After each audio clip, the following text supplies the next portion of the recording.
from Luke 10, verses 1 through 11. You can find it in your, on page 1246 in the Pew Bibles. The work of 72 followers.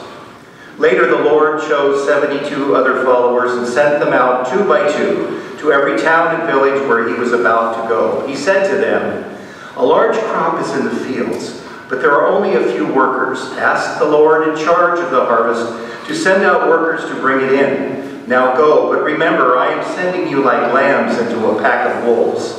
Don't take along a money bag or a traveling bag or sandals, and don't waste time greeting people on the road. As soon as you enter a home, say, 'God bless this home with peace.' If the people living there are peace-loving, your prayer for peace will bless them. But if they are not peace-loving, your prayer will return to you. Stay with the same family, eating and drinking whatever they give you, because workers are worth what they earn. Don't move around from house to house. If the people of a town welcome you, eat whatever they offer. Heal their sick and say, 'God's kingdom will soon be here.' But if the people of a town refuse to welcome you, go out into the street and say, 'We are shaking the dust from our feet as a warning to you.' And you can be sure that God's kingdom will soon be here." Amen. Amen.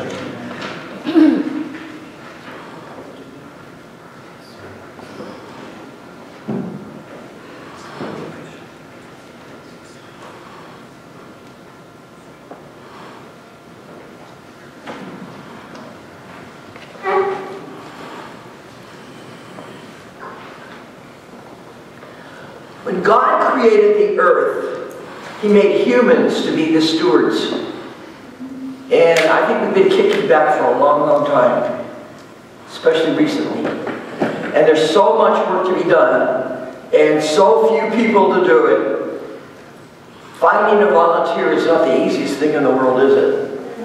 Have you ever tried to ask somebody, I need 10 people to do something? Well, I'm busy tomorrow. My back aches. I have a problem. It's not always easy to get people to help out, is it? Sometimes it's very difficult. But churches in particular, like ours, depend on volunteer efforts in order to stay viable. And thank God we have some really, really wonderful people here that say, "Oh, I'll help out. I'll sing. I'll collect the offering. I'll hand out the bulletins. And if it weren't for you, I don't know what we'd do," right? It's very, very difficult sometimes. But if you look at even in the broader picture, that's why we are so blessed that we have organizations like the Foothill Unity Center. Our church is not large enough to feed all the hungry here in the San Gabriel Valley. We do not have the connections to get the doctors and the nurses and the dentists and the ophthalmologists to come here and do all these wonderful checkups, right? Unless you know somebody that I don't know. But we have these wonderful organizations. And Jody Ann, I'm going to put you on the spot. Jody Ann has a project, and that is to clean up the ocean. Now, have some of you seen some of the videos of the junk that comes to the shore? And thank goodness we have some volunteers that especially come to the shore. But some of that stuff is further out, and that's where that ocean group is. Right.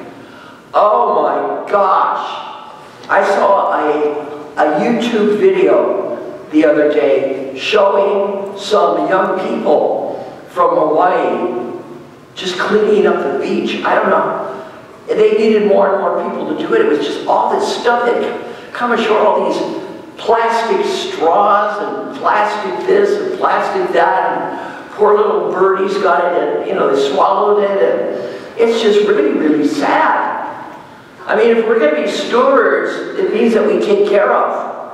We assist God, right? We help God by doing what we can to say thank you so much for this wonderful world in which we live. And we're going to make sure that we take good care of it because you loved us so much that you created it. So now we have our job down here on earth to take care of what you created. When we look also in our homes, I don't know if any of you ever had children who had chores, or maybe you were a kid who had chores to do. It's time to wash the dishes, and where are the dishwashers? They have done a disappearing act. I mean, eventually, you know, you could get them back.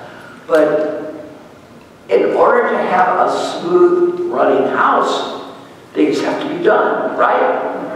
And if you have help, it makes it a lot easier. And as you get older, and sometimes need some help, sometimes you don't want to admit it. That, you know what, I really need some little extra help in here. And the way I was brought up is that you do it yourself. You don't ever accept charity. You don't accept help from anybody else. Well, you know, I'm learning that there are things I can't do anymore. There's just things that I can't do anymore. I don't want to climb up high on a ladder and change a light bulb, like here in the church. Excuse me, no way are you going to get me up on a ladder to do that. No, not going to. And the one up above, the one outside, oh my gosh. I don't even want to watch anybody do it, let alone me be the one to do it. And I know that some of you may even need some help in your homes.